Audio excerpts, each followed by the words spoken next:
ఓం తల్లక్షణ సమారంభాం ఇదానందేతి మధ్యమాం అస్మదాచార్య పర్యంతాం వందే గురు పరంపరాం. ఓం శ్రీ గురుదేవాయ నమః.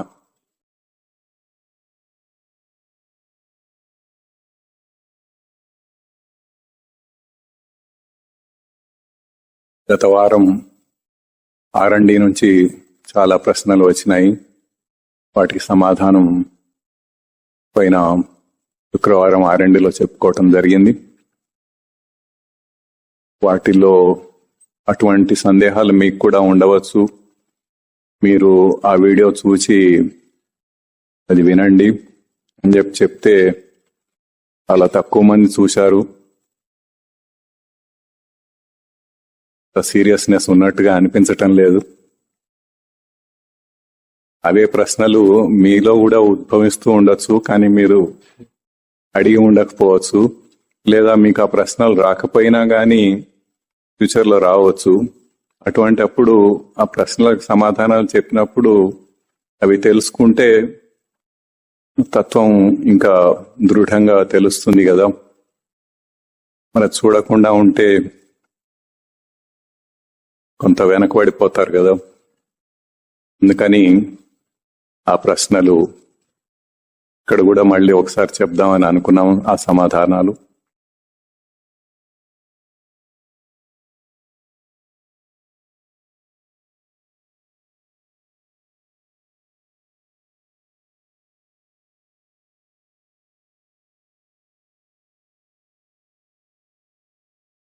ప్రశ్న, how does the work I do with my mind and my physical body in this life are related to my soul? ఇక్కడ soul అనే పదం, English పదం, చాలా రకరకాలుగా వాడబడుతోంది. అటు జీవుడికి సోల్ అని మామూలుగా పాపులర్గా ప్రసిద్ధంగా అంటుంటారు.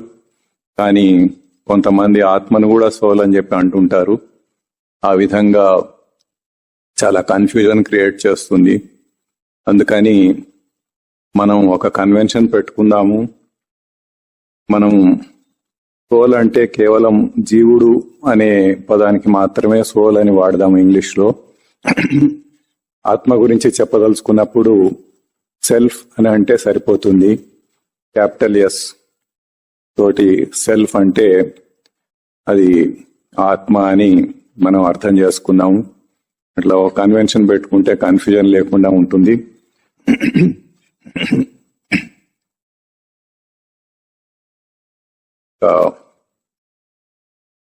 దేహాన్ని మనస్సును నియంత్రించేది అంటే కంట్రోల్ చేసేది జీవుడే. అది అక్కడ రిలేషన్. తర్వాత అదే రెండో ప్రశ్న దాంట్లోనే, the things I do either good or bad with this physical body in this lifetime are how related to next births. Good or bad అనేది ఎట్లా నిర్వచిస్తారు? ఒకళ్ళు గుడ్ అనుకున్నది ఇంకొకళ్ళకి బ్యాడ్ కావచ్చు, ఇంకొకళ్ళు గుడ్ అనుకున్నది ఇంకొకళ్ళకి గుడ్ కావచ్చు. ఆ రకంగా తత్వపరంగా ఆత్మతత్వ సాధన చేయటానికి ఉపయోగపడేది మాత్రమే గుడ్ అని అనుకోవాలి, మిగతా అన్ని బ్యాడ్ అని అనుకోవాలి. అది నిజానికి గుడ్ ఆర్ బ్యాడ్ అనే దానికి నిర్వచనం. ఆ తర్వాత లౌకికంగా కొన్ని గుడ్ అని అనుకున్నా గానీ, మంచి కర్మలని అనుకున్నా గానీ, ఉదాహరణకి దేవాలయానికి వెళ్ళి అక్కడ కూర్చొని లౌకికమైన విషయాలు ఆలోచిస్తున్నాడు అనుకోండి. ఇంట్లో సమస్యలు, బయట సమస్యలు, ఎక్కడెక్కడో ఏవో చేయాల్సినవి, చేయబోయినవి, చేయబోయేవి, పూర్వం జరిగిపోయినవి, అవన్నీ కూడా అప్పుడు దేవాలయంలో కూర్చొని ఉపయోగం ఏం లేదు. మనసులో భక్తి ఉండి దేవుడి మీద భక్తితోటి అక్కడ కూర్చుంటే అది ఉపయోగం. కానీ మనం దేవాలయంలో కూర్చొని లౌకికమైనవి చేస్తే అందులో ఉపయోగం ఏముంది? అది బ్యాడే అవుతుంది. ఆ రకంగా గుడ్ ఆర్ బ్యాడ్ అనేది అట్లా ఊరికే అక్కడ వెళ్ళి కూర్చున్నంత మాత్రాన గుడ్ కాదు. తర్వాత అతందే ఇంకొక ప్రశ్న, I'm doing things as per my mind, it is stronger than my physical body. మనస్తోటి చేస్తున్నాడు అంటే ప్రవృత్తితో చేస్తున్నట్టే లెక్క. ఎందుకంటే మనస్సు ప్రవృత్తి నుంచి వచ్చిన ఆ ప్రేరేపణలతోటి మనసు ప్రవర్తిస్తూ ఉంటుంది. అందుకని మనసుతో చేస్తే ప్రవృత్తితో చేసినట్లే. ఎప్పుడైనా కానీ ఆ భౌతికం చేత కంట్రోల్ చేయబడేది భౌతికం. అంటే అక్కడ పైనుంచి మనసు వరకు ఉండే ఆ భౌతికం అది కంట్రోల్ చేస్తుంది. కిందికి మెదడు, దేహేంద్రియాలు అన్ని కూడా అవి పని చేసేవి. కాబట్టి అది స్ట్రాంగ్ గా ఉండటం, అభౌతికం స్ట్రాంగ్ గా ఉండటం అనేది అందులో ఆశ్చర్యమేం లేదు. అది ఎవరికైనా అట్లాగే ఉంటుంది, ఎందుకంటే కంట్రోల్ చేసేది అది కాబట్టి. వేరే వాళ్ళ ప్రశ్న,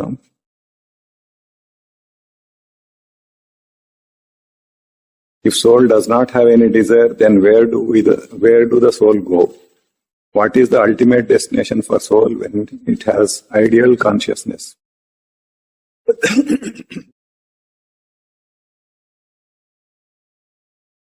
ఐడియల్ కాన్షియస్నెస్ ఉన్నప్పుడు పరమాత్మలో లీనమవుతుంది. అది దానికి సమాధానం. ఇంకొకళ్ళ ప్రశ్న, 8వ ప్రశ్న ఇది. I have understood that with meditation, a జీవుడు can attain mukti. మెడిటేషన్ అనేది చాలా రకాలుగా ఉంటాయి. అది చాలా ప్రసిద్ధంగా పాపులర్ గా వాడబడుతున్న పదం ఈ రోజుల్లో. ప్రతిదానికి మెడిటేషన్ అని అంటుంటారు.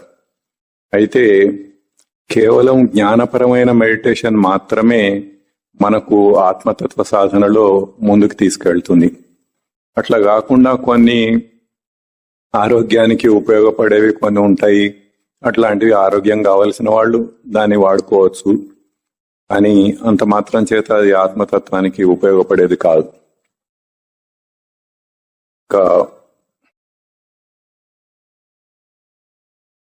సాధన చేయటం అనేది ముఖ్యం. దీనికి సంబంధించి ఒక చిన్న కథ చెప్పుకుందాము.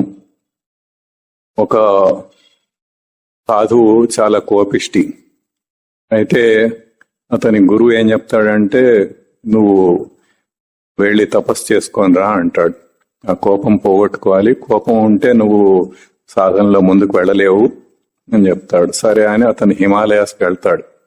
హిమాలయాలకు వెళ్ళి అక్కడ కూర్చొని 10 సంవత్సరాలు చాలా శ్రద్ధగా తపస్సు చేస్తాడు కోపం పోగొట్టుకోవటానికి. 10 సంవత్సరాల తర్వాత ఇంకా నా కోపం పూర్తిగా పోయింది అని నిశ్చయం చేసుకొని వెనక్కి వద్దామని బయలుదేరి మళ్ళీ వస్తుంటాడు. మరి రావాలంటే ఢిల్లీ ద్వారానే రావాలి కదా. అక్కడ ఢిల్లీలో అక్కడ ఎట్లా వచ్చాడో ఆ బస్సు ఏదో మరి దిగి మళ్ళీ ట్రైన్ ఎక్కి రావాలి. అక్కడి నుంచి ఆ బస్ స్టాండ్ నుంచి రైల్వే స్టేషన్ కి ఒక ఆటోలో ప్రయాణమై వస్తుంటాడు. అయితే కొన్ని వీధులలో అక్కడ ఎట్లా ఉంటుందంటే ట్రాఫిక్ చాలా విపరీతంగా ఉంటుంది. ఆ ఆటోల వాళ్ళు ఫట్ఫటి అంటారు, అదొకటి. అక్కడ ఇష్టం వచ్చినట్టుగా వెళ్తూ ఉంటాయి. అవి ఏమి అంత రూల్స్ ప్రకారం అట్లా వెళ్లకుండా అంత వైలేట్ చేసి ఎట్లా పడితే అట్లా వెళ్ళిపోతూ ఉంటారు ఆ గలీలలో. అట్లా ఎవడో అడ్డం వచ్చేస్తూ ఉంటే వీడు చికాకు పుడుతూ ఉంటుంది ఈ సాధుకి. కాసేపటికి కోపంగా వాడి మీద అరిచి తిట్టేస్తాడు. మరి ఇప్పుడు 10 సంవత్సరాల నుంచి చేసిన సాధన ఏమైంది? అవతల వాడు చేసింది తప్పే కావచ్చు, కానీ మరి మన పరిస్థితి ఏంటి? మనం నిగ్రహించుకున్నామా? మన కోపాన్ని మనం నిగ్రహించుకున్నామా లేదా అన్నది ముఖ్యం. అవతల వాడు తప్పు చేశాడా కాదా, లౌకికంగా అతనిది కరెక్టా తప్ప అన్నది, ట్రాఫిక్ రూల్స్ ప్రకారం అతను ఉన్నాడా లేదా అన్నది కాదు అక్కడ పాయింట్. మనం ఎంత బాగా మన కోపాన్ని నిగ్రహించుకున్నాం. కోపం తగ్గించుకోవడానికి వెళ్ళాడు, మరి అది నిగ్రహించుకున్నాడా?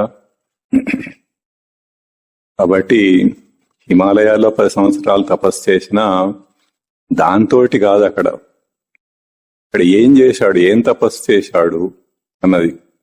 ఇంకొకటి, జనబాహుళ్యంలో ఉన్నప్పుడు తనెట్లా ప్రవర్తిస్తున్నాడు అన్నది ముఖ్యం. అంతేగాని ఒంటరిగా ఎక్కడో కూర్చొని తగ్గిపోయిందని అనుకోవటం కాదు. అటువంటి పరిస్థితి వచ్చినప్పుడు ఆ పరిస్థితిలో తను ఎట్లా ప్రవర్తిస్తున్నాడు. ఆ పరిస్థితి లేనప్పుడు అందరు మంచివాళ్లే, కానీ అటువంటి పరిస్థితి వచ్చినప్పుడు మరి తాను ఎట్లా ప్రవర్తిస్తున్నాడు అనేది ముఖ్యం. అది అక్కడ ఇట్లా ఊరికేదో మెడిటేషన్ చేస్తున్నాము, తపస్సు చేస్తున్నాం అన్నది కాదు. దాన్ని ఎట్లా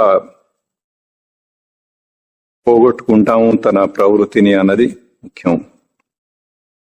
అతన్నే ఇంకొక ప్రశ్న, ఇఫ్ సపోజ్ ఏ జీవుడు హ్యాస్ రెడ్యూస్డ్ ఆల్ ఇట్స్ ప్రవృత్తి, will it realize that mukti has been attained, or the జీవుడు has to wait for death of the body to know whether mukti has been attained or not? ముక్తి పొందటం అనేది ఎట్లా ఉంటుందంటే, ఒక 1000 మంది సూర్యుళ్ళు ఒక్కసారి ప్రకాశించినట్లుగా ఉంటుంది. అంటే అట్లా లైట్ వస్తుందని అర్థం కాదు. అది 1000 మంది సూర్యుళ్ళు ఒక్కసారి ప్రకాశిస్తే మనము దాన్ని గుర్తించకుండా ఉండలేక ఎట్లా ఉంటామో, అంటే అటువంటి వెలుగు వస్తే తప్పక గుర్తిస్తాం మనం. అది మిస్ అయ్యే ప్రసక్తే లేదు, అటువంటి ఛాన్సే లేదు.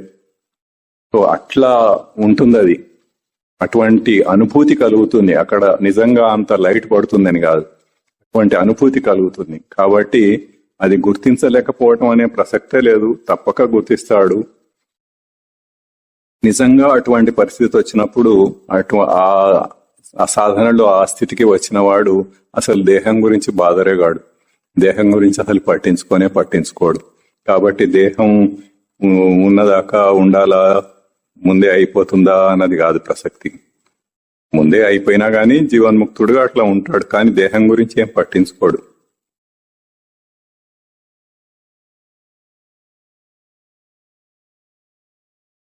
తర్వాత ఒక ప్రశ్న, 9వ ప్రశ్న, జీవుడు in a body can experience incompleteness of ప్రవృత్తి or desire and understand that it is a waste of time and left the activity. Is it enough or sadhana is compulsory to remove the desire? ఇప్పుడు ముక్తి అనేది ఇప్పుడు చెప్పినట్టుగా 1000 మంది సూర్యులు ప్రకాశించినట్టుగా అటువంటి ఒక అనుభూతి, అది మిస్ అయ్యే ఛాన్సే లేదు. కాబట్టి అటువంటి అనుభూతి ఏం లేకుండా ఊరికేనే అది అంతా అయిపోయింది, సాధన అయిపోయింది, ఇంకా నేనేమి నా ప్రవృత్తి అంతా పోయింది అనుకుంటే ఇందాక హిమాలయస్ లోకి వెళ్ళిన సాధువులాగా ఉంటుంది. కాబట్టి సాధన చేయవలసిందే, సాధన చేయక అది తప్పదు.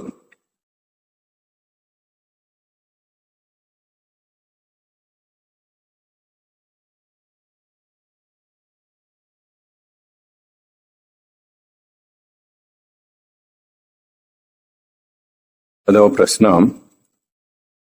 ఆధ్యాత్మిక విద్య సాధన చేస్తున్న జీవుడికి గోల్ ఉండాలా లేదా, short term to long term?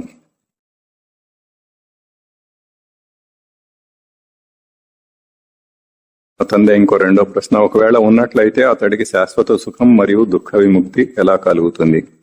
ఒకవేళ గోల్ లేని లేదా ఆశయం లేని జీవుడు ఎట్లా పనిచేస్తాడు? మనం మామూలుగా మన ఇక్కడ ఉద్యోగాల్లో కానీ బయట కానీ ఒక గోల్ ఓరియంటెడ్ వర్క్ కల్చర్ కి మనం అలవాటు పడిపోయి ఉన్నాం. అందుకని ప్రతిదానికి గోల్స్ అని చెప్పి మాట్లాడుతున్నాం. కానీ ఇనిషియల్ గా మొదట్లో సాధనలో ఉన్నవాడికి, అటువంటి కల్చర్లో అలవాటు పడ్డ వాళ్ళకి కొన్ని గోల్స్ అనేది పెట్టుకుంటే తప్పేం లేదు, మంచిదే. గోల్స్ పెట్టుకొని వర్క్ చేయొచ్చు. కానీ కొంత ఉన్నత స్థితికి వెళ్ళిన తర్వాత తన స్థితి తనకే అర్థమవుతుంది. అటువంటి సమయంలో ఇంకా గోల్స్ తోటి పని లేదు, ఏం అవసరం లేదు, చేసుకుంటూ పోతాడు అంతే. ఒక ఉన్నత స్థితికి వెళ్ళిన తర్వాత తనంతటి తాను అట్లా చేసుకుంటూ వెళ్ళిపోతాడు. ఇంకా ఏ గోల్స్ అవసరం లేదు. గోల్స్ ఉంటే ముక్తి వస్తుందా లేదా అన్న సందేహము అవసరం లేదు.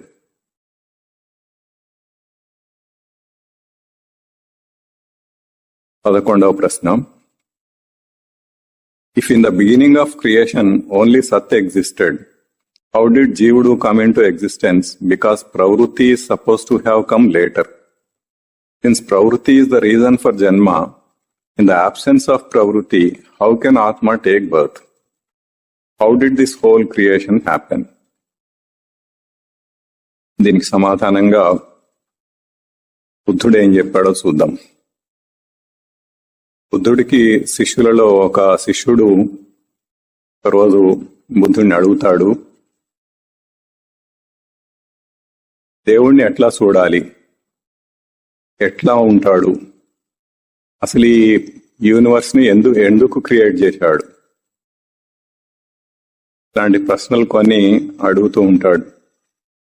అప్పుడు ఆ ప్రశ్నలకు సమాధానంగా బుద్ధుడు ఏం చెప్తాడంటే, నువ్వు ఒక అరణ్యంలో వెళ్తున్నావని ఊహించుకో. వెళ్తూ ఉంటే నీకు సడన్ గా ఎక్కడి నుంచో ఒక బాణం వచ్చి తగిలింది. ఆ బాణం తగిలితే గాయం బాగా అయింది, బ్లీడింగ్ బాగా అవుతోంది, రక్తస్రావం అవుతోంది. అటువంటి అప్పుడు నువ్వు దగ్గరలో ఉన్న ఊరికి వెళ్ళి దానికి కట్టుకట్టించుకొని ముందు ఆ రక్తస్రావాన్ని ఆపి, ఆ బ్లీడింగ్ ఆపేసి సావకుండా బతకటానికి ప్రయత్నిస్తావా, లేక అసలు ఈ బాణం ఎవడేశాడు, ఎందుకు వేశాడు, వాడిని ఇప్పుడు పట్టుకోవాలి నేను అని వాడి వెంట పరిగెత్తుతావా? ఏది నీకు శ్రేయస్కరం అని అడిగాడు. అంటే ఏం చేస్తాడు? మామూలుగా కామన్ సెన్స్ పాయింట్ అయితే ముందే వెళ్ళి కట్టుకట్టించుకొని బతికుంటే తర్వాత ఎవడేశాడు, ఏం చేశాడు, ఎందుకు వేశాడు అవన్నీ మనం శోధించవచ్చు, మన డిటెక్టివ్ పని మనం చేసుకోవచ్చు తర్వాత. కానీ ముందు తాను బతికి ఉండాలి.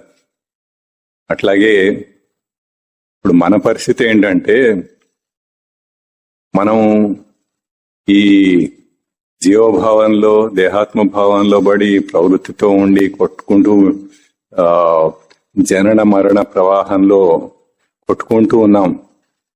రోగాలు, నొప్పులు, ముసలితనము, మళ్ళీ జన్మలు ఇంతకుముందు చెప్పుకున్నాము ఎంత కష్టపడాలో ఒక దేహాన్ని సంపాదించడానికి. ఇటువంటి పరిస్థితిలో ఇప్పుడు వాడి వెంట పరిగెట్టాలి, అదెందుకు వచ్చింది, ఇదెందుకు వచ్చింది, యూనివర్స్ ఎందుకు వచ్చింది అన్నది కాదు ముఖ్యం. మనకి ఏది ముఖ్యం అంటే ముందు అధ్యాత్మ విద్య తెలుసుకొని ముందు మనం సాధన చేయటం, దీని నుంచి తప్పించుకోవటం. ఇప్పుడు అతను ఎట్లా అయితే ఆ దెబ్బ తగిలి గాయంతో బ్లీడింగ్ అవుతున్నవాడు ఎట్లా ఉన్నాడో ఇప్పుడు ఆ పరిస్థితిలో ఉన్నాం మనం. కాబట్టి అవన్నీ ఆలోచించకుండా సాధన చేయటం అనేది ముఖ్యం. అలాగే దీనికంటే ఇంకా ఉత్తమమైన సమాధానం చెప్పొచ్చు. దీనికి సమాధానం చెప్పలేక కాదు, కానీ ఒక ఉదాహరణతోటి అర్థం చేసుకున్నాము. ఒక విత్తనాన్ని ఒక సైంటిస్ట్ కో లేకపోతే ఒక ల్యాబొరేటరీలో ఇచ్చి ఇది ఎట్లా వచ్చింది, ఇది దేని నుంచి వచ్చింది అని మనం అడిగాం అనుకోండి, వాళ్ళు ఏం చేస్తారు, అది పగలగొట్టి దాని లోపల ఏముందో చూసి మొత్తం శోధించి సరే ఏదో చెప్తే చెప్తారో లేదో కానీ ఆ విత్తనం అయితే ఎందుకు పనికి రాకుండా అయిపోతుంది. చెప్పగలిగితే చెప్పొచ్చేమో, మోస్ట్లీ చెప్పలేరు. కానీ అదే విత్తనాన్ని మనం భూమిలో పాతిపెట్టి దానికి నీళ్లు పోస్తే అది నెమ్మదిగా ఒక మొలక వస్తుంది, ఆ తర్వాత నెమ్మదిగా ఒక వృక్షంగా పెరుగుతుంది.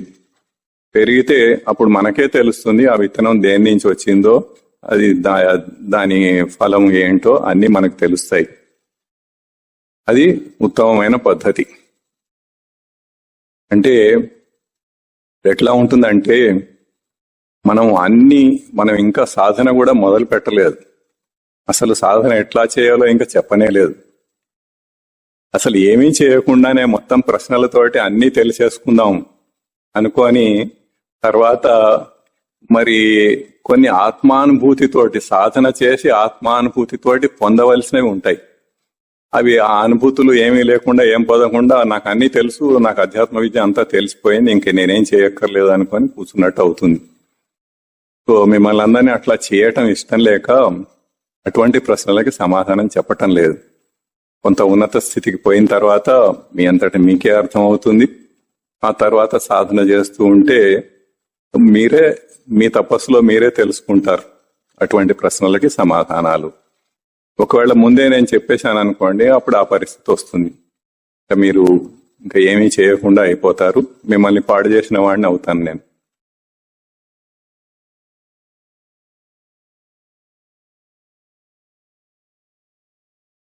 If pravrutti is reason for janma and purifying it by sadhana is goal, where does the concept of God and karma come in this?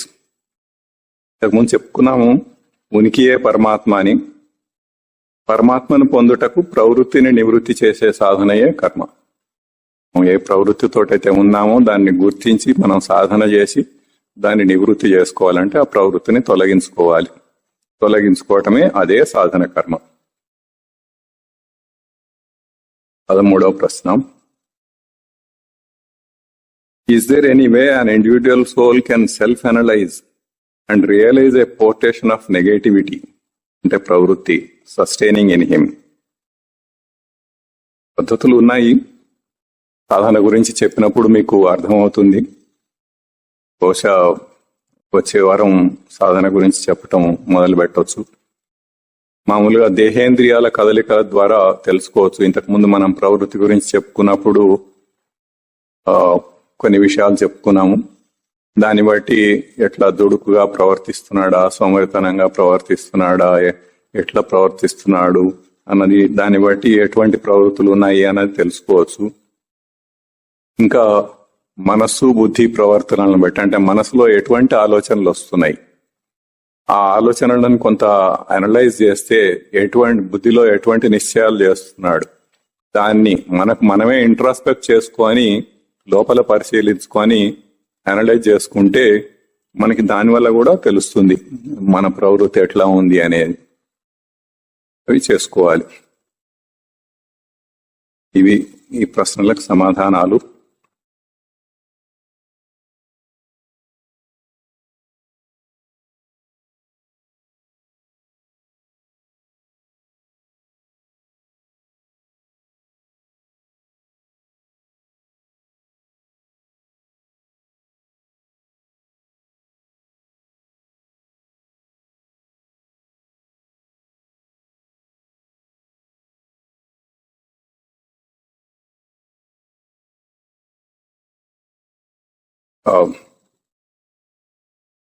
గత వారం మనం దేహాత్మభావం గురించి, జీవభావం గురించి, జీవాత్మభావం గురించి చెప్పుకున్నాం. దేహాత్మభావం అంటే దేహమే నేను అని అనుకోవటం. ఉదాహరణకి మనం ఏదైనా చూస్తున్నామంటే అది నాకంటే వేరైనది. ఈ సీసా నేను చూస్తున్నానంటే ఈ సీసా వేరు, నేను వేరు, అందుకని నేను దీన్ని చూస్తున్నాను. ఈ ఫోన్ చూస్తున్నాను అంటే ఈ ఫోన్ నాకంటే వేరైనది, దాన్ని నేను చూస్తున్నాను. అట్లాగే ఈ చెయ్యి నేను చూస్తున్నానంటే ఈ చెయ్యి నాకంటే వేరైనది, దాన్ని నేను చూస్తున్నాను. ఇంతకుముందు ఒకసారి మనం చెప్పుకున్నాం, మన 5 జ్ఞానేంద్రియాలు కూడా లేకపోతే, అంటే కళ్ళు పనిచేయక గుడ్డివాడై, చెవిటివాడై, చెవులు వినపడకుండా అట్లా అన్ని సెన్సెస్, అన్ని జ్ఞానేంద్రియాలన్నీ పనిచేయటం మానేసినా గాని, ఈ 5 కర్మేంద్రియాలు, ఈ కాళ్ళు, చేతులు ఇవన్నీ కూడా పనిచేయకపోయినా గాని నేను ఉన్నాను అన్న అనుభూతి లోపల ఎప్పుడూ ఉంటుంది. ఆ అనుభూతియే అదే నిజమైన నేను, ఆ అనుభూతియే సత్యం. అట్లా అటువంటి నిజమైన తన స్థితిని తప్పుగా గుర్తించుకొని దేహాన్ని నేను అని అనుకొని, దేహానికి ఏమన్నా అయితే నాకే ఏదో అయిపోయినట్టు, దేహానికి ఏదన్నా ఒక చిన్న గాయమైనా నేను ఏదో అంత నా ఉనికిని కోల్పోయినట్లుగా ఫీల్ అవటం, అట్లా అనేకమైనవి చేస్తూ ఉంటారు. ముఖ్యంగా ఒకానొక కారణం ఏంటంటే దీనికి మన దేహం అంతా కూడా బయటివే. ఇప్పుడు పంచ జ్ఞానేంద్రియాలు మనం బయటివి చెప్పుకున్నాం. ఈ బయటివే కాకుండా లోపల కూడా మనకి చాలా సెన్సెస్ ఉంటాయి. అంటే ఇప్పుడు ఆకలేసినప్పుడు లోపల నుంచి తెలుస్తుంది మనకి, దానికి బయటి జ్ఞానేంద్రియాలు ఏమేమి ఉండవు. ఇంకా ఎక్కడైనా ఈ చేతి గోరు దగ్గర నుంచి, కాలు గోరు దగ్గర నుంచి తల మీద వెంట్రుక దాకా కూడా ఎక్కడ ఏ చిన్న ఇబ్బంది కలిగినా గానీ వెంటనే మనకు తెలుస్తుంది. అటువంటి సెన్సెస్ మనకు లోపలే ఉన్నాయి. కాబట్టి ఆ సెన్స్ తోటి మనం ఇదంతా నేనే అన్న భావం రావటానికి చాలా ఎక్కువ అవకాశం ఉంటుంది. అయితే ఆధ్యాత్మ విద్యలో ఇటువంటివన్నీ తెలుసుకొని అది కాదు అని తెలుసుకోవటం అనేది ముఖ్యం. ఇప్పుడు ఒక స్థాయిలో ఇప్పుడు చెప్పుకున్నాము, చూసేవాడు వేరు, చూడబడేది వేరు అన్నది ఆ రకంగా. అట్లా కాకుండా ఇంకా అనేక ప్రూఫ్స్ ఉన్నాయి, శాస్త్రాలలోనే ఎన్నో ఉన్నాయి యుక్తితోటి మనం తెలుసుకోగలిగేవి. అవన్నీ కూడా ఇప్పుడు ప్రస్తుతం ఇంకా కాన్సెప్ట్ స్టేజ్ లోనే ఉన్నాం, కాన్సెప్ట్ నే చెప్పుకుంటున్నాం. ఈ కాన్సెప్ట్ అయిపోయిన తర్వాత మనం అటువంటి ఆ ప్రూఫ్స్ అన్నిటినీ యుక్తితో తెలుసుకొని దాన్ని మననం చేసుకొని దృఢం చేసుకోవచ్చు. అది నేను చెప్తున్నాను కాబట్టి మీరు నమ్మాల్సిన అవసరం లేదు, మీ అంతటా మీరే తెలుసుకోవచ్చు. ఒకసారి అది ఎక్స్ప్లెయిన్ చేసిన తర్వాత దాన్ని ఆ యుక్తిని ఉపయోగించుకొని మీరే మీ అంతటా మీరే తెలుసుకొని ఆ భావాన్ని దృఢం చేసుకోవచ్చు. ఆ తర్వాత జీవాత్మ భావం, జీవుడే నేను అనుకునే భావం. మామూలుగా ప్రవృత్తి, జీవుడు అంటే ప్రవృత్తి అని చెప్పుకున్నాం మనం. తనను తాను తప్పుగా గుర్తించుకొని, అంటే సచ్చిదానంద స్మృతియే అయినా, అంటే కాన్షియస్నెస్సే అయినా తాను దాన్ని మర్చిపోయి కేవలం ప్రవృత్తే నేను అనుకొని చేస్తూ ఉంటాడు అని.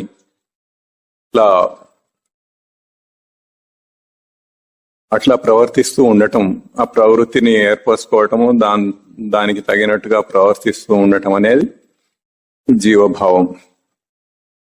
ఈ జీవభావం అనేది ఒక మనుషులకే కాదు, అన్ని ప్రాణులకు ఉంటుంది. అతి చిన్న ప్రాణులకు అమీబా లాంటి ఏకకణ జీవి దగ్గర నుండి కూడా చీమలు, దోమలు, ఈగలు దగ్గర నుంచి అన్ని ప్రాణులకి ఈ భావం ఉంటుంది. ఉండి తన జీవభావంలోనే నేను ఉన్నాను అనుకొని వాటికి స్వతసిద్ధమైన ప్రవృత్తి లక్షణాలు కొన్ని ఉంటాయి. ఒక్కొక్క యోనిలో ఒక లక్షణం ఉంటుంది. మామూలుగా ఈ యోని అదేనిది అధ్యాత్మ విద్యలో ఆ దేహానికి సంబంధించినది, ఆ గర్భం ఆ దేహానికి సంబంధించినది అన్నట్టుగా చెప్తారు. మనం 84 లక్షల జీవరాశులు ఉన్నాయి, 84 లక్షల జీవరాశుల గర్భాలు ఉన్నాయి, 84 లక్షల యోనులు ఉన్నాయి అని అట్లా చెప్పుకుంటూ ఉంటాం. దానికి ఇంకా వేరే ఎటువంటి అర్థాలు తీసుకోకూడదు. కేవలం యోని అంటే ఒక జీవరాశి యొక్క దేహం అన్నమాట. అట్లా ఈ ప్రతి క్రిమికీటకాల దగ్గర నుంచి, చీమ దగ్గర నుంచి, దోమ దగ్గర నుంచి ప్రతిదీ కూడా తన లక్షణంతో అదే నేను చీమనే, నేను దోమనే అనుకోని నేనున్నాను. అది మాత్రం కామన్.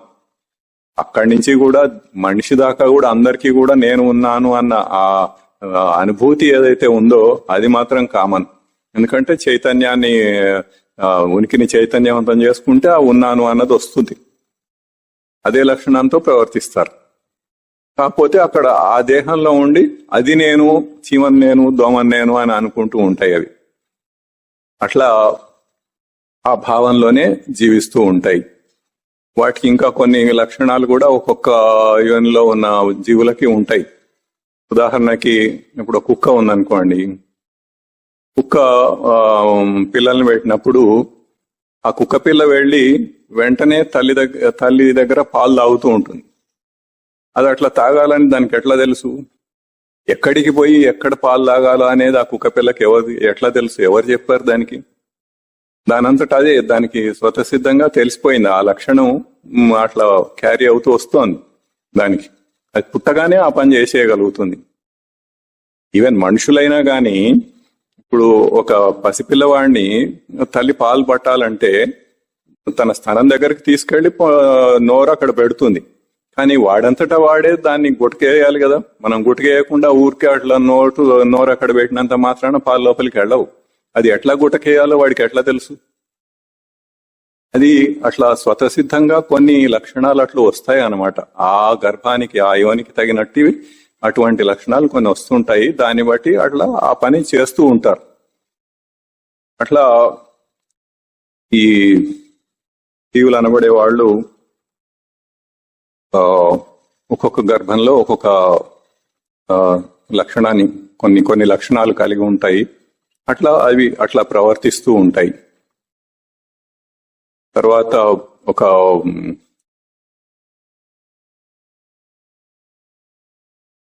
వీటికి ఒక లోకం ఏంటంటే ఆహార నిద్ర భయ మైథున అని పశుభిర్ నరాణాం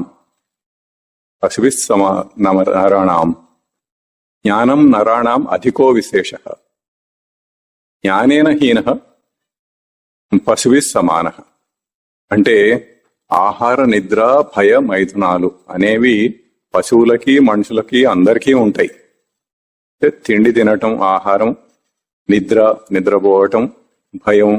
మామూలుగా పశువులకైతే అన్ని దానికంటే ఇంకా బలమైన జీవి ఏదో వచ్చి దాన్ని తినేస్తుంది అన్నది భయం ఎప్పుడు ఉంటుంది. అది ఎప్పుడు తనను తాను కాపాడుకుంటూ పరిగెడుతూనే ఉంటుంది. అది ఉండే ఆ అడవుల్లో గాని ఎక్కడైనా గాని తనను తాను రక్షించుకోవటం అనేది దానికి న్యాచురల్ గా ఆ ఇన్స్టింక్ట్ ఉంటుంది. అది అట్లా చేస్తూ ఉంటుంది. అట్లా భయం మనుషులకు కూడా ఎన్నో భయాలు కలుగుతూ ఉంటాయి. అదే ఏమవుతుందో ఇదేమవుతుందో అన్నట్టుగా. అది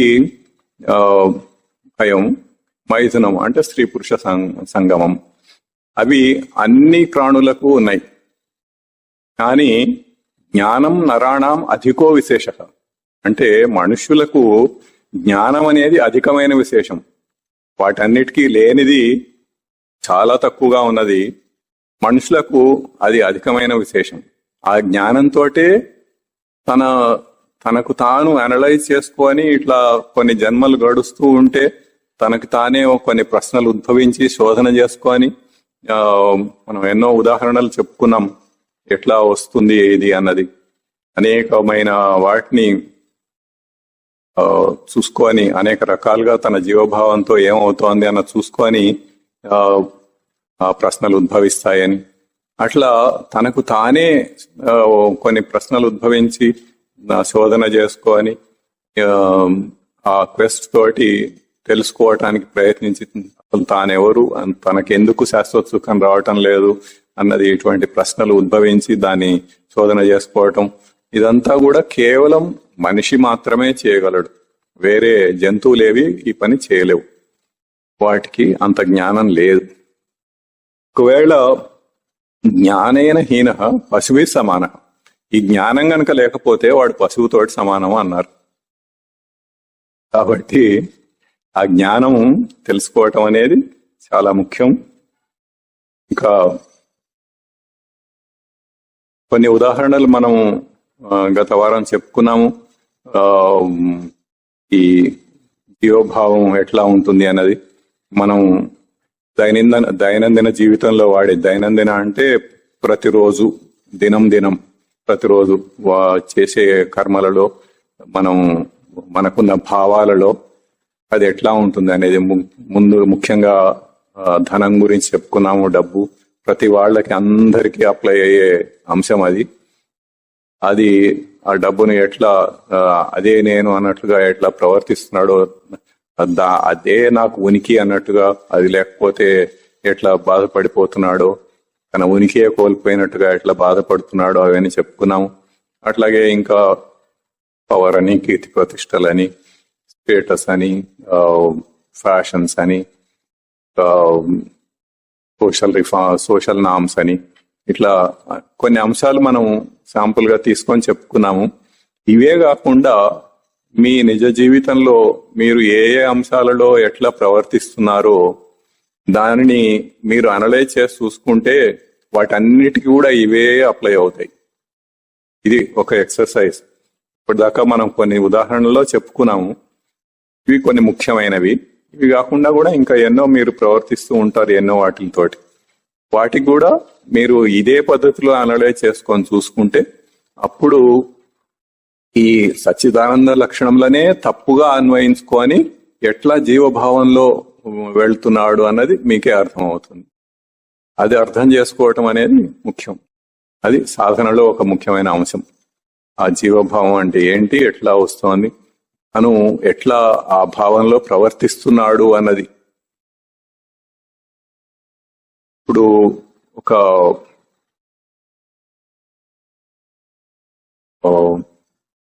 మామూలుగా మనుషులు కొంత దూరదృష్టితో ఆలోచిస్తూ ఉంటారు. ఒక సామాన్యుడిని తీసుకుంటే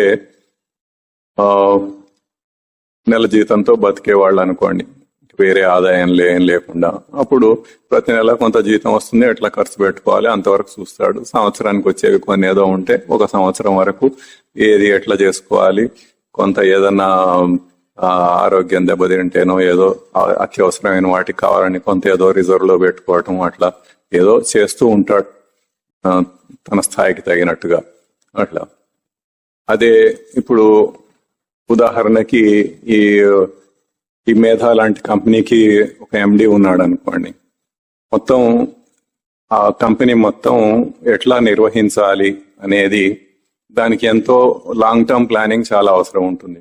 మామూలుగా కనీసం ఒక 5 సంవత్సరాలన్నా ముందు ఆలోచించి రాబోయే కాలంలో ఏది ఎట్లా ఉంటుంది, మనం ఏం చేయాలి, ఎట్లా చేయాలి, దాన్ని ఎదుర్కోవాలంటే ఏం చేయాలి అన్నది ఆలోచిస్తూ ఉంటారు.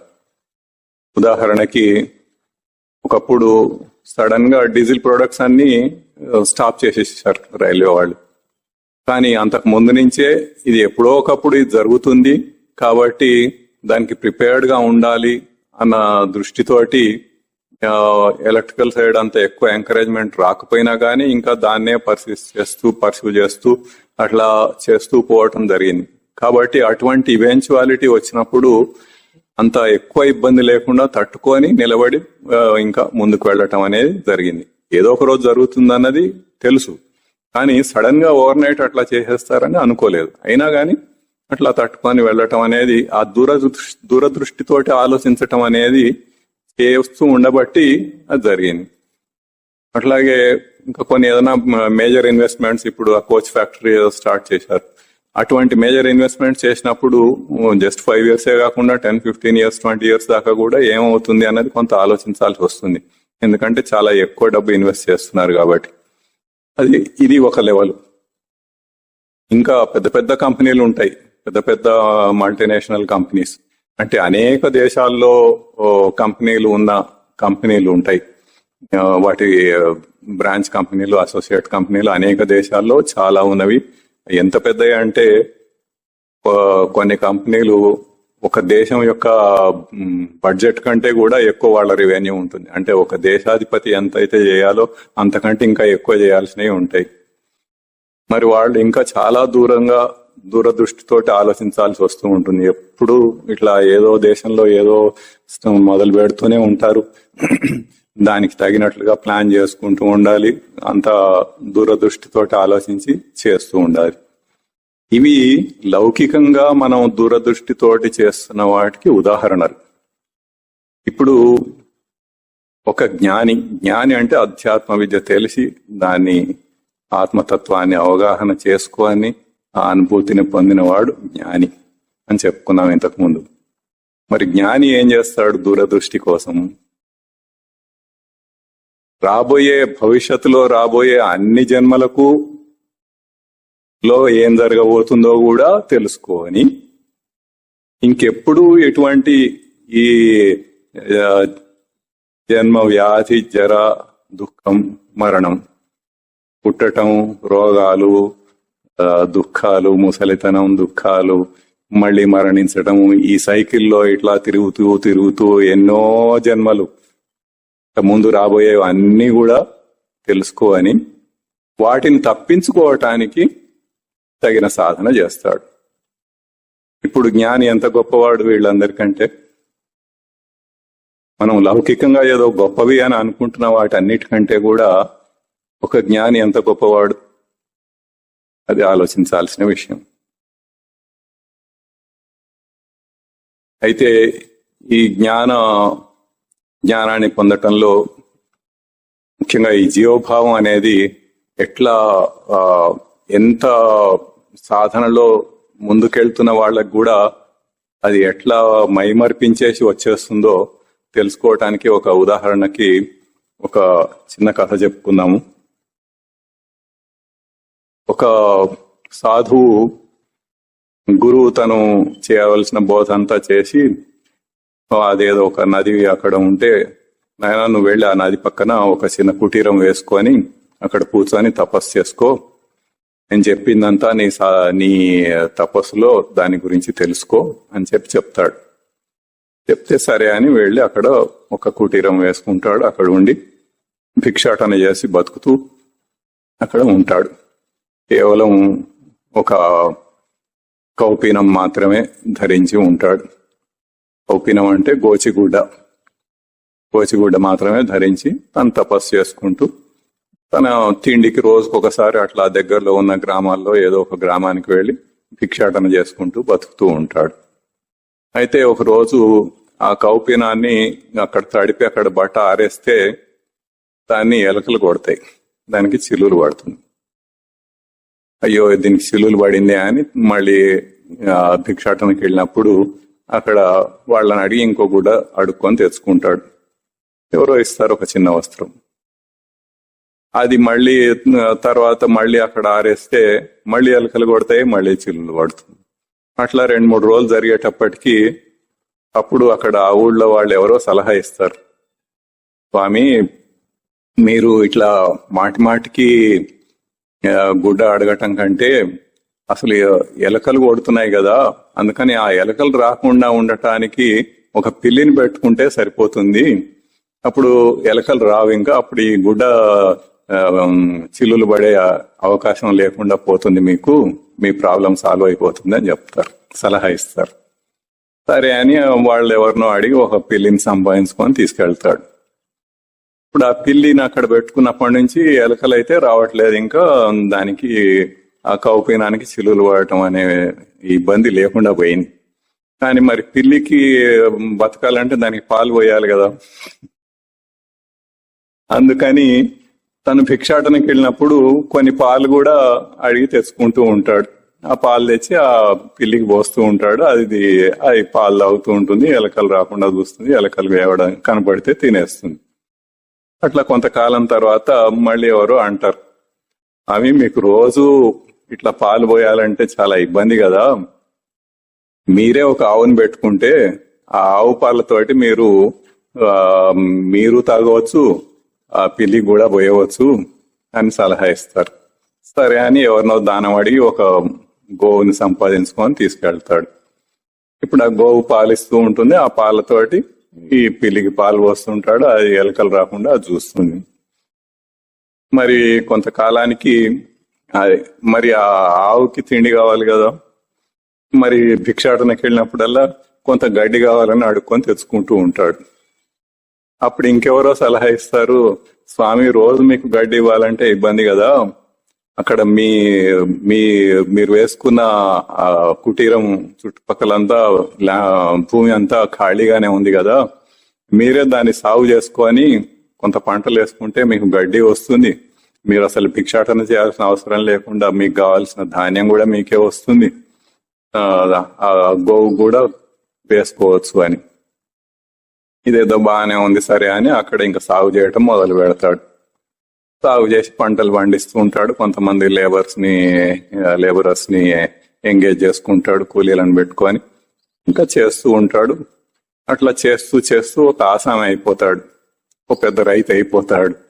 ధాన్యం వస్తూ ఉంటుంది, మరి ఆ ధాన్యం స్టోర్ చేసుకోవాలంటే అక్కడ గోడౌన్లు కావాలి, మళ్ళీ గోడౌన్లు కట్టించుకోవటం చేయటం, ఇవన్నీ చాలా వ్యవహారం చాలా పెరిగిపోయేటప్పటికి మరి ఇంత వ్యవహారం ఉన్నప్పుడు ఇదంతా చూసుకోవటానికి తనకు భార్య ఉంటే బాగుంటుందని సరే అని పెళ్లి చేసుకుంటాడు. పెళ్లి చేసుకొని ఇప్పుడు ఆ వ్యవహారం అంతా చక్కగా నడుస్తూ ఉంటుంది. చాలా పెద్ద రైతు అయిపోతాడు, బాగా డబ్బులు వస్తూ ఉంటాయి, వ్యవహారంలో చక్కగా ఉంటాడు. ఇలా కొన్ని సంవత్సరాలు గడిచేటప్పటికి ఒకరోజు గురువు వీడిని తపస్సు చేసుకోమని పంపించాము, వీడు ఏం చేస్తున్నాడో ఒకసారి చూసి వద్దామని వస్తాడు. అక్కడికి వచ్చేటప్పటికి అక్కడ కుటీరం లేదు, ఏం లేదు, పెద్ద బిల్డింగ్లు, వ్యవహారం అంతా చాలా ఉంటుంది. అక్కడ ఎవరో ఒక జీతగాడు ఉంటే అడుగుతాడు ఎక్కడ అని, వాడికి ఏం చెప్పాలో అర్థం కాదు. సరే అని ఈయననే లోపలికి వెళ్ళి చూస్తే, ఏం నాయనా ఏమైంది, ఏంటిదంతా ఈ వ్యవహారం అంతా అని అడుగుతాడు. అప్పుడు వాడికి గుర్తొస్తుంది అసలు దేనికోసం వచ్చాడు, ఏం చేస్తున్నాడు అని. అప్పుడు వెంటనే గురువుకి సాష్టాంగ నమస్కారం చేసి, స్వామి చాలా తప్పు అయిపోయింది, ఎప్పుడు ఇట్లా చేయను అని చెప్పేసి మళ్ళీ ఇంకో చోటికి పోయి అక్కడెక్కడో ఉండి మళ్ళీ తపస్సు చేసుకోవటం మొదలు పెడతాడు. ఇట్లా ఒక తపస్సు చేసుకుంటున్న లెవెల్లో ఉన్న ఒక సాధువుని కూడా ఈ జీవభావం అనేది ఎట్లా తోసుకొని వచ్చేస్తుంది చూడండి. అది ముఖ్యమైన విషయం. అది ఎట్లా వస్తుంది, అది రాకుండా మనం ఎట్లా కాపాడుకోవాలి. చాలా చాలా అవకాశాలు ఉంటాయి రావటానికి. అయితే దాని నుంచి మనం తప్పించుకొని మనం ఎట్లా మనల్ని రక్షించుకుంటాము అనేది ముఖ్యం. ఈ కథలో గ్రహించాల్సింది అది. తర్వాత ఇంతకుముందు ఒకసారి చెప్పుకున్నాము,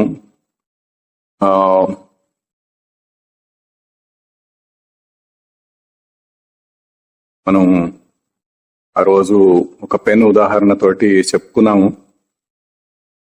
ఇది ఈ సీసా తీసుకుంటే ఇది ఉన్నది అని నా ఉనికినిస్తేనే ఇది నాకు ఉంటుంది, లేకపోతే అది లేదు. అంటే ఉండటం అనే అనుభూతి తనకు ఉంది కాబట్టి ఆ అనుభూతితోటి దీన్ని ఉన్నది అని నేను ముందు అనుకోవాలి. అనుకుంటే అప్పుడు నాకు ఉన్నది, అంటే నా ఉనికిని దానికి ఇచ్చి అది ఉన్నది అనుకుంటే అది నాకు ఉన్నది అన్నమాట. ఆ పని చేయకపోతే అది నాకు లేదు. ఇంతకుముందు వేరే సందర్భంలో కూడా చెప్పుకున్నాము, మనం రోడ్డు మీద వెళ్తూ ఉంటే అనేక షాప్స్ ఉంటాయి, అనేక వస్తువులు ఉంటాయి, ఎంతో మంది తిరుగుతూ ఉంటారు. మనం దేని మీద దృష్టి పెట్టి చూస్తే అదే మనకి తెలుస్తుంది, కానీ మిగతాయన్ని ఊరికే వదిలేసి వెళ్ళిపోతూ ఉంటాం. రోజు అదే దారిలో వెళ్తున్నా కానీ అక్కడ ఉన్న కొన్ని షాపుల వెనుక మనం ఎప్పుడు చూడకపోవచ్చు, అవి అక్కడ ఉన్నాయని మనకు తెలియకపోవచ్చు. అవన్నీ నాకు లేనివే. మనం దేని మీద అయితే దృష్టి పెట్టి చూస్తామో, దృష్టి పెట్టి చూడటం అంటే అక్కడ ఏం చేస్తున్నాము, తన ఉనికిని దానికి ఇస్తున్నాడు అనమాట. అది ఉన్నది అని దాని ముందు తన ఉనికి చైతన్యాన్ని దానికి ఇచ్చి అది ఉన్నది అని అనుకోని అప్పుడు మిగతా వ్యవహారం అంతా చేసుకోవాలి. చేస్తే అప్పుడు అది ఉన్నది అని తెలుస్తుంది. అట్లాగే ఇప్పుడు ప్రపంచంలో ఎన్నో దేశాలు ఉన్నాయి. ఒకప్పుడు 180 ఎన్నో ఉండేవి వీడు న్యూస్ పేపర్స్ చదివే రోజులలో. గత 4 సంవత్సరాల నుంచి వీడు న్యూస్ పేపర్స్ చదవటం లేదు, న్యూస్ వినటం లేదు, టీవీలో కూడా న్యూస్ చూడటం లేదు, ఆన్లైన్ లో కూడా ఎక్కడ చూడటం లేదు. వాటితోటి వీడికి సంబంధమే లేదు. ఇక్కడ ఏం జరుగుతుందో తెలియదు,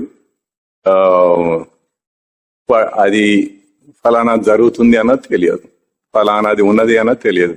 ఆ రోజుల్లో మరి అవసరం కాబట్టి ఎన్నో న్యూస్ పేపర్స్ చదువుతూ ఉండేవాడు, లోకల్ న్యూస్ చూస్తుండేవాడు, న్యూస్ పేపర్లో నేషనల్ న్యూస్ చూస్తుండేవాడు, ఇంటర్నేషనల్ న్యూస్ చూస్తుండేవాడు, మళ్ళీ బిజినెస్ న్యూస్ విడిగా చూస్తుండేవాడు.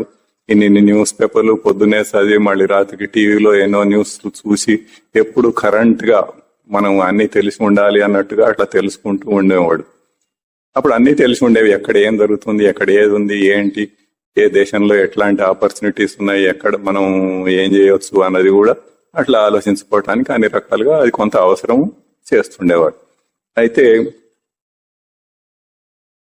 ఎప్పుడైతే రిటైర్మెంట్ తీసుకొని బయటకు వెళ్ళిపోయి తర్వాత ఇదంతా వదిలేసి అధ్యాత్మ విద్య సాధనలో పడ్డాడో అప్పుడు ఇంకా వీటితోటి అవసరం లేదు, ఇవన్నీ నాకు అవసరం లేదు, అవన్నీ చూడటం మానేశాడు. అప్పుడు ఎన్నో దేశాల పేర్లు తెలిసేవి, అవి ఎక్కడున్నాయో తెలిసేవి అంత. ఇప్పుడు అవన్నీ ఏం తెలియవు, అవన్నీ నాకు లేవు. ఎందుకంటే అది ఏంటో తెలియదు, ఎక్కడుందో తెలియదు, అది అసలు నాకు లేనే లేదు. అట్లాగే మీకు కూడా ఎన్నో దేశాలు మీకు తెలిసి ఉండకపోవచ్చు, అవన్నీ మీకు లేవు. మీరు తెలుసుకొని దానికి మీ ఉనికినిచ్చి అది ఉన్నది అంటేనే అది ఉంటుంది, కానీ లేకపోతే అది ఎవరికీ ఉండదు.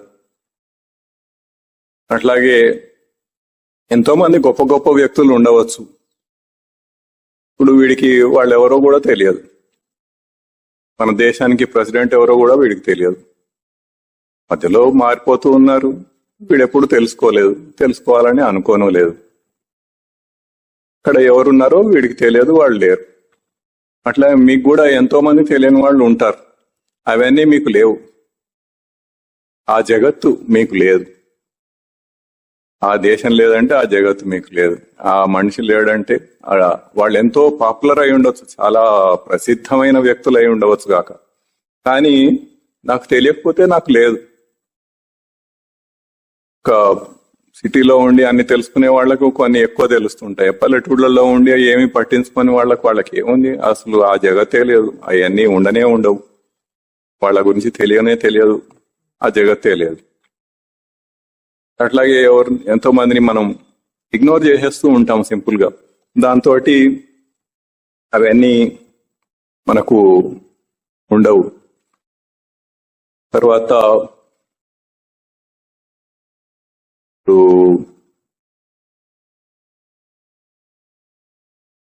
మనం కొన్ని ఉదాహరణలు చెప్పుకున్నాము జగద్భావానికి, ఈ జీవభావానికి. ఉదాహరణకి స్టేటస్ అని చెప్పుకున్నాము. ఇప్పుడు స్టేటస్ కాన్షియస్నెస్ ఎంతో మందికి ఉండదు, కొంతమందికి ఉంటుంది, కొంతమందికి ఉండదు. అది లేని వాళ్ళకి ఆ స్టేటస్ అనే దానికి సంబంధించిన జగత్తు ఉండదు. అట్లాగే ఫ్యాషన్స్ గురించి చెప్పుకున్నాము. ఇప్పుడు ఫ్యాషన్స్ అనేది కొంతమందికి ఉంటుంది, కొంతమంది దాని మీద అసలు దృష్టి పెట్టరు, మామూలుగా సింపుల్ గా ఉంటారు, సింపుల్ గా బతుకుతూ ఉంటారు. ఆ జగత్తు వాళ్ళకి లేనే లేదు. ఇంకా మానవమానాలు అంటే, మానవం అంటే గొప్పతనం, అవమానం అంటే తక్కువతనం. ఇప్పుడు ఎవరో తిట్టారని, అవమానం జరిగిందని బాధపడతాడు ఒకడు. దాని మీద నేను చాలా గొప్పవాడిని అనుకునేవాడు. మామూలుగా అందరూ గొప్పవాళ్ళని ఎంతో కొంత వాళ్ళకి వాళ్ళు అనుకుంటూనే ఉంటారు. ఎందుకంటే ఆ గొప్పతనం అనేది ఆత్మలక్షణం. ఆత్మపరంగా తాను గొప్పవాడు, అంతేగాని లౌకికమైన వాటితోటి తను గొప్పవాడు కాదు. లౌకికంగా ఏదో డబ్బు వస్తే గొప్పవాడు కాదు, లౌకికమైన విద్యలు తెలిసినంత మాత్రాన గొప్పవాడు కాదు, లౌకికంగా ఏదో స్టేటస్ అని, అది ఓ పెద్ద కార్ అని, ఇట్లా ఏదో ఉన్నంత మాత్రాన గొప్పవాడు అయిపోడు. లేకపోతే ఓ రచయిత కాబట్టి గొప్పవాడు కాదు, ఒక గాయకుడు కాబట్టి గొప్పవాడు కాదు. కానీ సామాన్యులకు కూడా అందరికీ ఆ భావం కొంత ఉంటుంది. అయితే ఎప్పుడైతే సాధకుడుగా మారి అధ్యాత్మ విద్యలో సాధన చేసుకుంటూ ఉంటాడో, అటువంటి వాళ్ళకి ఈ అవమానం అన్నది, ఆ బాధ అనేది ఉండదు. ఎందుకంటే సాధనలో అవన్నీ వదిలేశాడు. ఇదంతా ఇది నా జగత్తు కాదు, నాకు ఈ జగత్తు లేదు అని అనుకున్నాడు. కాబట్టి అవతల వాడు ఏదో తిట్టినా వాడేదో అనంత మాత్రం నాకేమవుతుంది. ఇందాక హిమాలయాలో తపస్సు చేసిన సాధువులాగా వాడేవాడు అట్లా రూల్స్ వైలేట్ చేసేసినంత మాత్రాన వీడికి కోపం వచ్చేస్తుంది. అట్లా కాకుండా నిజంగా సాధన చేసిన వాళ్ళకి అటువంటి ఏమి ఉండవు.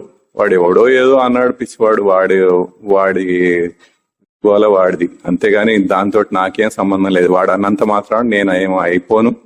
వాడు కుక్క అని తిట్టాడు అనుకోండి, వాడు అన్నంత మాత్రం నేను కుక్కను కాను. మరి ఇంకా అక్కడ ఏముంది, వాడు ఏది తిట్టినా ఏమన్నా గానీ దాంతో నాకేమీ అవమానం కాదు అన్న లెవెల్లో సాధనలో ముందుకెళ్తున్న వాళ్ళకి అటువంటి ఉంటుంది. అప్పుడు వాళ్ళకి ఈ అవమానం అన్నది ఆ దృష్టే ఉండదు అసలు. అప్పుడు ఈ జగత్తే ఉండదు. అట్లాగే ఎవడో పోయినంత మాత్రాన నేను గొప్ప అయిపోను, వాడేదో పోయిడగానే నేను గొప్పవాడిని అయిపోను. నేను ఎటువంటి వాడినో, ఏ స్థాయి వాడినో నాకే తెలుసు. ఇంకొకడు ఏదో పోయినంత మాత్రాన నేను గొప్పవాడిని అయిపోను. ఈ రకంగా ఆ మానము అవమానము రెండు, ఆ భావాలు, అవి కేవలం భావాలు. అవి ఉన్నాయి అనుకుంటే ఉన్నాయి, లేవు అనుకుంటే లేవు. ఎంతో మంది మామూలుగానే అసలు లౌకికంగా ఏ సాధన లేకుండా లౌకికంగా ఉన్న వాళ్ళు కూడా ఎవడో తిడుతుంటే దుల్పరించేసుకొని వెళ్ళిపోయే వాళ్ళు కూడా ఎంతో మంది ఉంటారు. ఏ ఆధ్యాత్మ విద్య తెలియదు, ఏ సాధన చేయరు, ఏం లేదు. కాకపోయినా మామూలుగా లౌకికంగా ఉంటూనే అట్లా ఉండేవాళ్ళు కూడా ఉంటారు. ఆ రకంగా కొంతమందికి అది ఉండదు, వాళ్ళకి ఆ జగత్తు లేదు. ఇట్లా ఈ అనేక రకాలైన ఈ జగత్తులు మనం సృష్టించుకున్నవే. అది ఉంది కదా, వేరే వాళ్ళకు ఉంది కదా అంటే వేరే వాళ్ళకు ఉంది, నాకు లేదు, నాకు ఆ జగత్తు లేదు. కనుక ఇట్లా మనం కొన్ని వస్తువులు గాని, దేశాలు గాని, మనుషులు గాని, భావాలు గాని, ఇవన్నీ కూడా నాకు ఉన్నాయి అనుకుంటే ఉన్నాయి, లేవు అనుకుంటే లేవు. అది మన చేతిలో పని. మనం సృష్టించుకుంటే ఉంటాయి. ఆ జగత్ అంటే మనం ఏం చెప్పుకున్నాము, తను ఊహించుకొని కల్పించుకున్నదే జగత్. సో ఇవన్నీ మనం కల్పించుకుంటే ఉంటాయి, ఉన్నాయి అని మనం అనుకుంటే ఉంటాయి, లేకపోతే లేదు. ఆ రకంగా ఈ జగత్తులన్నీ కూడా నాకు లేవు అని మీరు ఏవేవైతే మీకు లేవో అవన్నీ మీకు స్పష్టంగా తెలుస్తూ ఉంటుంది. అట్లాగే దేని వల్లనైతే మీరు బాధపడుతున్నారో, లేదా ఎవడో పొగిడితే సంతోషపడిపోతున్నారో, ఇంకేదో చేస్తున్నారో, అట్లాంటి వాటిని మీకు మీరే విచారణ చేసుకొని మీరు తెలుసుకోవచ్చు. ఇది ఒక జగత్తు ఇక్కడ సృష్టింపబడుతోంది అన్నది. దాని నుంచి బయటికి రావచ్చు. ఈ జగత్తు నాకు లేదు అన్నట్టుగా దాన్ని తీసేయచ్చు. ఎట్లా చేయాలి అనేది మీరు నిగ్రహించుకొని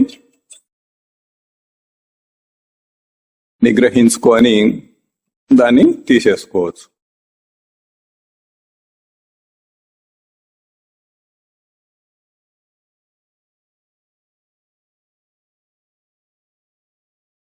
ఇట్లా ఈ జగత్తులన్నీ కూడా మనం సృష్టి చేసుకున్నవే.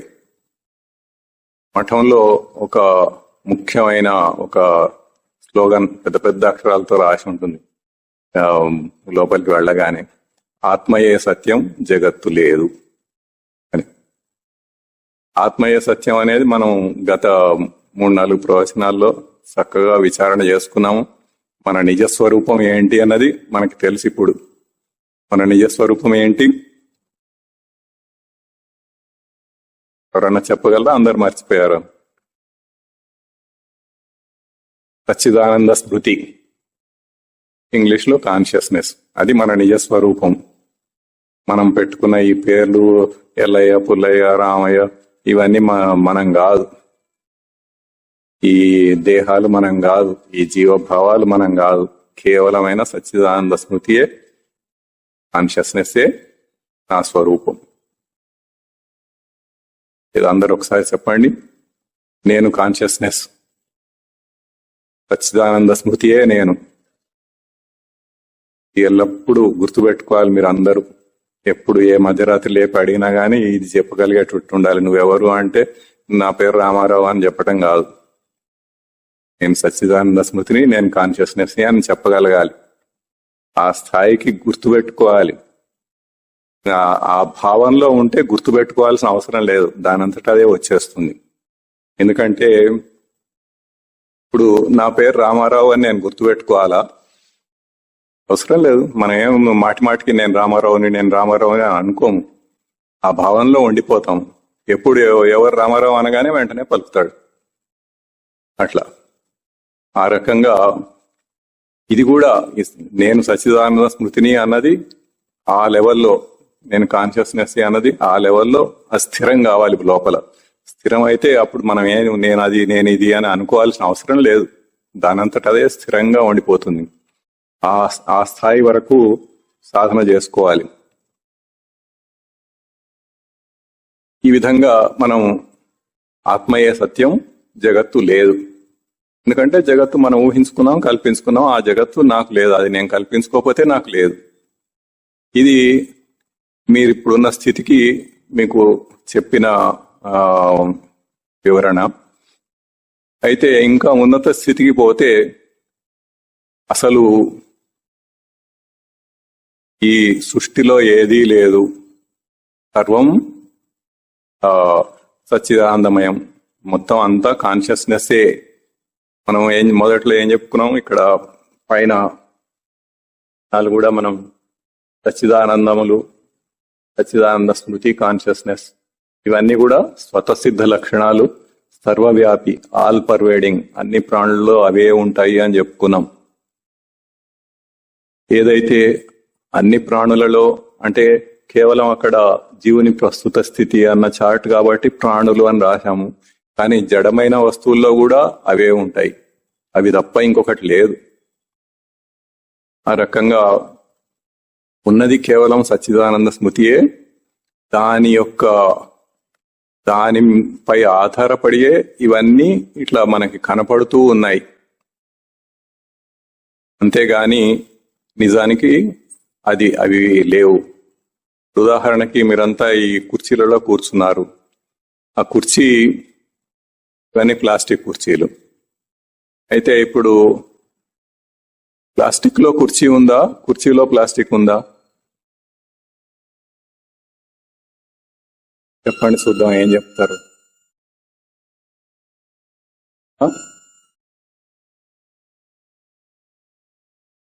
ప్లాస్టిక్ లో కుర్చీ ఉంది, కుర్చీలో ప్లాస్టిక్ కాదు. కుర్చీ అనేది నామరూపం, దానికి ఒక పేరు, ఒక రూపం. అక్కడ ఒరిజినల్ గా ఉన్నదేంటి? ప్లాస్టిక్. ప్లాస్టిక్ ఈ రూపంలో ఉండి మనం ఆ పేరు పెట్టుకున్నాం దానికి. రేపు ఇంకొకటి ఇంకో పేరు పెట్టొచ్చు దానికి. అంతేగాని దానికి కుర్చీ అనే బదులు ఇంకొకటి దాని బల్ల అనవచ్చు. తప్పేం లేదు.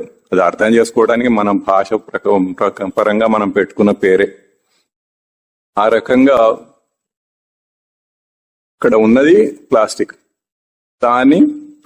దాన్ని కుర్చీ ఆకారంలో మనం చూస్తున్నాము. కుర్చీ అనే పేరుతోటి మనం వ్యవహారం చేస్తున్నాము. అట్లాగే ఈ ప్రపంచం అంతా కూడా సచ్చిదానంద స్మృతియే. అది కేవలం కాన్షియస్నెస్ యొక్క దాంట్లో కనపడుతున్న రూపాలు, మనం పెట్టుకున్న పేర్లు. ఆ రూపాలు, వాటికి పేర్లు అనేది మనం క్రియేట్ చేసుకున్నవి. ఇది ఇంకా హైయెస్ట్ లెవెల్ భావం. ప్రస్తుతానికి మీరు ఇందాక నుంచి ఏదైతే ఉదాహరణలు చెప్తున్నానో, జగత్తు లేదు అన్నది ఆత్మయే సత్యం, జగత్తు లేదు అన్న అంతవరకు మీరు దృఢం చేసుకోండి. ఇప్పుడు ఇంకా హైయెస్ట్ స్టేజ్, ఉన్నతమైన స్థితిలో ఏదైతే ఉంటుందో తర్వాత మనం ఇంకా పూర్తిగా వివరంగా విచారణ చేసుకుందాము. అప్పుడు ఆ స్థితిలోకి వెళ్తారు. ప్రస్తుతం ఇప్పుడు మీరున్న లెవెల్కి ఈ జగత్తు లేదు అన్నది స్పష్టం చేసుకొని, ఆత్మయే సత్యం, జగత్తు లేదు, నేను ఆత్మస్వరూపుణ్ణే, నేను కాన్షియస్నెస్ స్వరూపుణ్ణే, నేను సచ్చిదానంద స్మృతినే అని అనుకుంటే, అంతవరకు దృఢం చేసుకుంటే చాలు. ఓం తత్సత్. ఓం గురుర్ బ్రహ్మ గురుర్ విష్ణు గురుర్ దేవో మహేశ్వర గురు సాక్షాత్ పరం బ్రహ్మ తస్మై శ్రీ గురవే నమః. ఓం శ్రీ గురు చరణారవిందాభ్యాం నమో నమః. ఓం శ్రీ గురు చరణారవిందయుగళం గృహీత్వా హస్తాభ్యాం శిరసి నయనే వక్షసి వహామి. ఓం తత్ సత్.